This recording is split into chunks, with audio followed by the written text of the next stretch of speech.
It's your friendly neighborhood music man, Jamie Watson. This is my podcast. There's a song for that. And welcome to the show.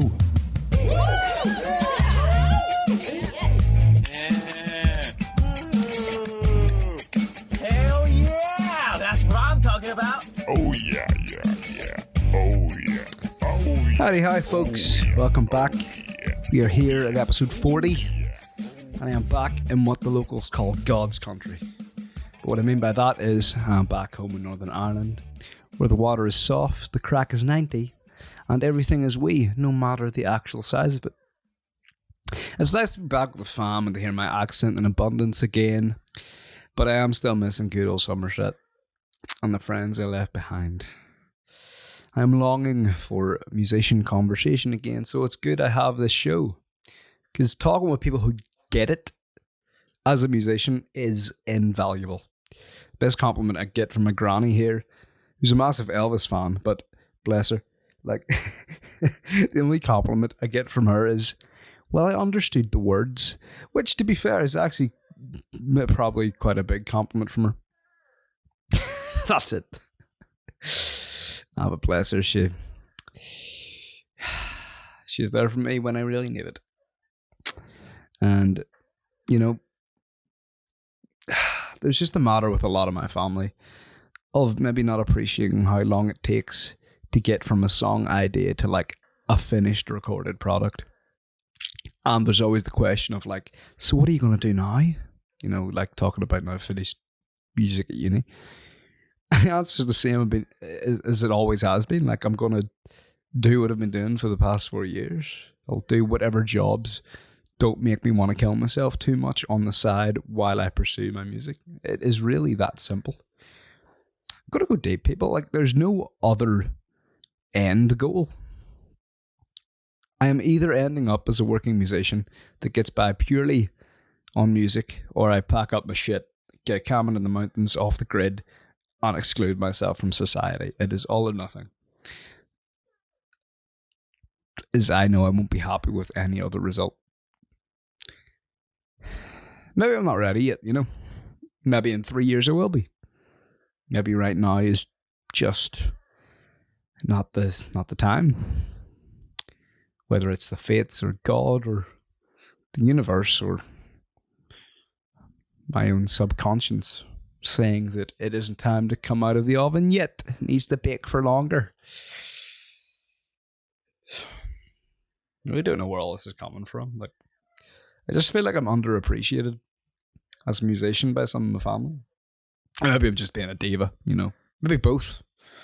Maybe it's just the return to home comforts that is actually more unsettling, because it is so easy to feel like I haven't gotten anywhere. And that kind of internal battle, because I know that's not true. I've come further than where I was 4 years ago. Indefinitely. Maybe I'm just looking for more storytelling in my day-to-day, you know. Routine is good for many things, but not for inspirational itch.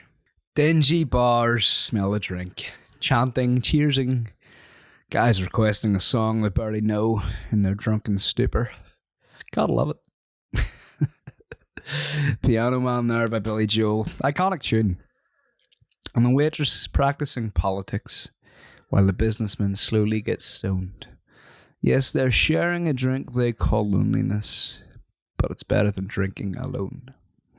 What a great line. What a scene being set. I hope you don't all mind unraveling my mind here, but just a lot of things weren't about up there today. Like, I always wished that I could have been like a Billy Joel figure in my own world. All the great songs he's written. It's such a great scene. And you believe every character there, you know. It's Speaking of characters, I'm looking forward to catching up with a few characters here. Some friends of mine that I haven't seen for a while will definitely be visiting in the next few weeks. It's been far too long. Some of you may know that. Some of you may know that I keep a Google Doc of quotes that have made me laugh.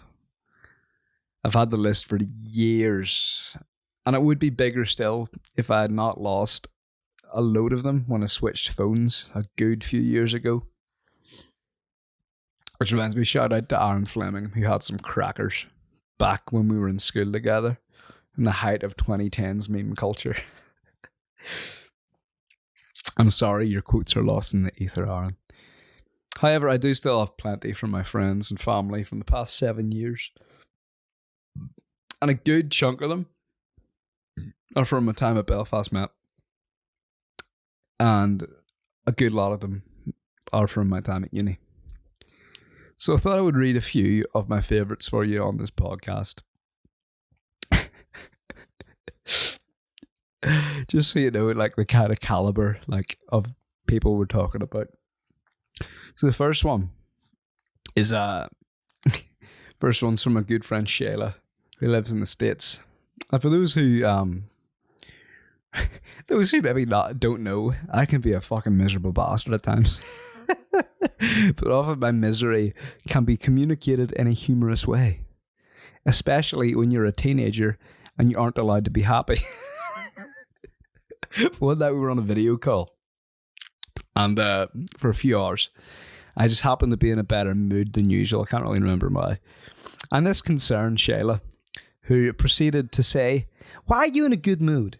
It's weird when you're in a good mood. I like the Jamie that wants to kill himself." And I knew from that moment we were soulmates. Second quote is from a longtime friend Ross, who's actually been in the podcast. Go check that episode out. But one day we were in college and tuning guitars and setting up, you know, as you do. And just out of nowhere, he goes, in such like a listen here, folks kind of delivery, he goes, "I had a dream last night."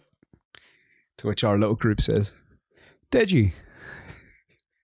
With a little content smile, he said, "I was in a relationship with Lindsay Lohan, but the whole coke thing never happened. It was really quite pleasant."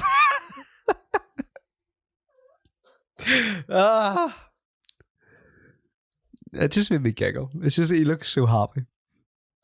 And the third quote is from none other than my mother dearest. Right? Like, do you all remember, like, back in 2016, when the whole, like, commotion over, like, Harambe was going on? So we were watching, like, the news, like, the whole situation of the boy falling in the gorilla enclosure. So I was saying in my kind of heightened sympathetic state for the poor kid that was being dragged around. I was like, "Oh, it's awful, isn't it?" And my mum, bless her soul, just goes, "Oh, no, they could have just shot his wee leg."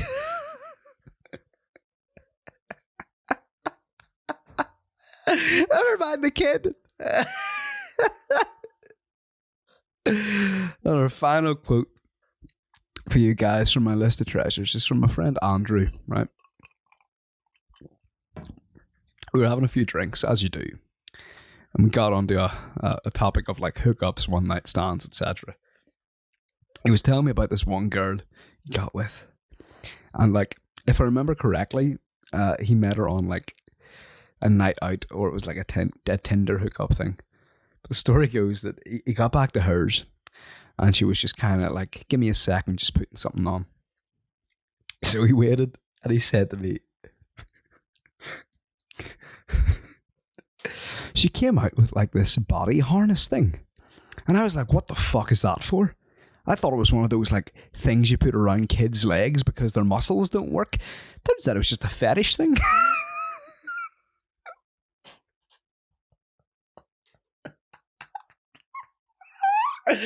I was mortified. Didn't know what to do. Oh, the joys of my friends. What would I do without these friends of mine? Friends of mine by Bowling for Soup there, tuned to make you feel all warm and gooey inside. And I hope all of you are feeling the same. Like a wee hug in a hot tub. Warm, bubbly, calming, a wee bit exciting. But back to me being on the Emerald Isle. The weather has actually been pretty good, like 22 degrees and upwards, which to any Irish person means tops off. Maybe this year I get a bit of a tan, however unlikely. But coming back home in the summer is always nice, as usually the footpath from Ballybean, where I live, down to the Cumber Greenway is dry and not swampy and disgusting. And the Cumber Greenway, for those of you who don't know, is a cycle path / walkway that connects the town of Cumber to the city of Belfast. It's like a 7 mile, 11 kilometre traffic-free section of a cycle network. So it is great on like a sunny day to head along it, whichever direction you're heading. You have some landmarks and viewpoints along the way, but essentially it's just a good few miles of trees and greenery on each side of you. So anytime my mind is feeling like a little bit messy, or I just want a break from like my family, I head along there to pass a couple hours. Last year when everything closed down, I was back here. It was the first pandemic, I think. But I spent a lot of days along the Greenway. But I needed a good playlist to like go with my little solo endeavors.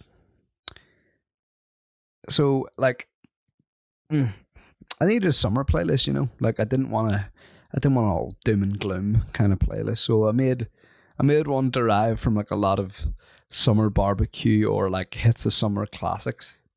But one that I knew needed to be in the playlist was "Summertime" by DJ Jazzy Jeff and the Will, formerly known as Prince. That's another quote from Roscoe, by the way, but I thought I would include it due to the nature of what we're talking about. But I remember my uncle Jason, and now this isn't our Jim, who I've talked about before. No, this is my mother's wee bro. But he used to have DJ decks. And when I was really young, I remember he had them out, was in his house. And he had them out, and there was like a box of vinyls set up there, and in that box was some Will Smith stuff. It was DJ Jazzy Jeff and the Fresh Prince, or Will Smith. And I'd watch like the Fresh Prince of Bel-Air and stuff because it was always on. I watched it before school, but I was rather new to Will Smith music. But I heard this track through his setup, and it felt so warm, like a legit summer breeze, but for my ears. Which makes sense because like it was sampling Kool and the Gang's Summer Madness, which was an instrumental released in like 74. And I always loved how smooth 70s tracks sounded, especially like R&B and soul tracks from there. So as we listen to this track, just imagine you're traveling along a scenic walkway, warm sun in your face, cool pint at the end of the walk. Here we go, folks. Here is some Summertime by DJ Jazzy Jeff and the Fresh Prince. Yo. Oh, the ultimate chill summertime track there from Jazzy Jeff and the Fresh Prince. And if you haven't listened to Summer Madness by Kool and the Gang, do that as well. Also 2 for 1 there. You also got some Bob Sinclair and Molly Hammar. If you don't realise who Bob Sinclair is, he's that French producer that did that song Love Generation back in the day. Remember that? Bum, ba-dum, ba-ba-da, ba-ba-ba-ba, ba-dum. Feel Love Generation. That one. It was everywhere. It was like 2000. It was mid 2000s, I think. But yeah, it was that one anyway. That one I thought I put on to continue the summer vibes, as it's fucking roasting here. Like my laptop is saying it's fucking 26 degrees Celsius as I'm doing this, and it's just too hot for Ballybean. But I suppose we should enjoy it before the world implodes. Speaking of the world imploding, did you see John Mayer released a new album? And it has backed up my idea that soft rock will be the next resurgence. The album gives off those vibes for a lot of it, which isn't completely out of character. Some have called it a bit cheesy, but I'm liking it so far. There's some Don Henley sounds, which I'm a fan of, especially in the song Shot in the Dark, which I'll play in a little bit. You know how they say, like, trends always come back? I think we're at that time in music. I think soft rock will be like the thing in the next few years, and it will peak around 2023. Then it will go back to like 90s trance, and then it will go back to people sounding like Paramore.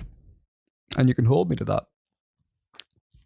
Think about it, like, you know, John Mayer's new album is going to influence 2 years of guitar bands, and then we'll have Ed Sheeran charting with a dance track very reminiscent of a playlist of like West Belfast christening Sundays. And now Olivia Rodrigo is doing bits sounding like Hayley Williams. Everything is going to be like a dream. Or feel like a dream. Which means they will need to be learning some trance tracks and soundtracks and guitar to impress the next era of teenage mothers. While learning production methods of Steve Winwood. Gonna be mad. But here's some John Mayer for you with Shot in the Dark. Here we go. John Mayer there with Shot in the Dark. Hope you had fun with that.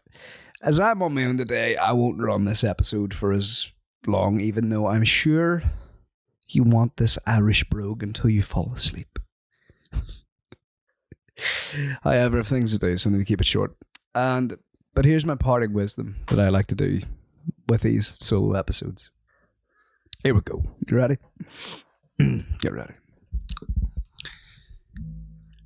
If any of you find yourself in a new place or going back to an old place that you are no longer familiar with, please remember that there will always be someone that wants to spend time with you, old or new. And there will always be adjustments to make. That is part of moving on to different chapters of your life. And I am unsure what this next chapter of my life will bring me. Joy or sorrow. Maybe both.